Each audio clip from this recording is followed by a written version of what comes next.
82. What's the most effective way to deal with excessive absenteeism problems? Commerce Clearinghouse, CCH, Incorporated's 1999 Unscheduled Absence Survey estimates that excessive absenteeism costs corporate America somewhere in the neighborhood of $600 per employee annually, a hefty toll, considering that not all absenteeism stems from legitimate illnesses. The first place to look when addressing excessive unauthorized absenteeism is your company policy. Many companies place caps on annual sick leave allowances. Others refuse to write a policy for fear that the written document will limit their discretion in dealing with employees on a case-by-case basis. Your decision to implement a policy should depend on the frequency of worker absenteeism relative to industry and geographic standards. In addition, setting policy can be challenging because employers need to determine the parameters of the program. Will they measure actual days or incidents? That is, an uninterrupted series of days off from the same sickness or injury?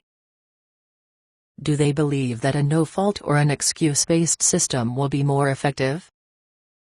Will a rolling year or a calendar year serve as the optimal performance measurement time period? Beyond the nuts and bolts of your written policy, your past practice must also be closely examined. If you are inconsistent in the application of your organization's rules, a judge or arbitrator may determine that your fickle actions could justify a claim of discrimination or retaliation from a terminated worker. Tell me more. How much time off is considered excessive? There's no easy answer, but juries typically consider 1 sick day per month, or 12 days a year, as a threshold. More than that and it's likely that the discharge will be sustained, less than that and a plaintiff attorney may convince a jury that your decision to terminate was premature and possibly just a pretext. Fixing the problem can be accomplished in 3 steps. 1. Review your organization's written policy with the help of legal counsel in order to ensure that you'll be able to retain the most discretion in managing this thorny issue. 2. Review your organization's past practices, for example, all of the disciplinary actions and terminations related to unauthorized absence in the past 2 years, across departments, divisions, and locations. Account for inconsistencies in prior decisions.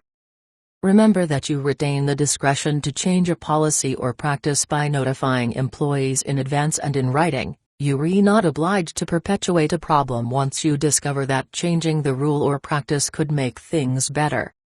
Simply follow a rule of reason. If employees are given advance notice of the organization's changed expectations, they should be held accountable for meeting the new standard on a go-forward basis.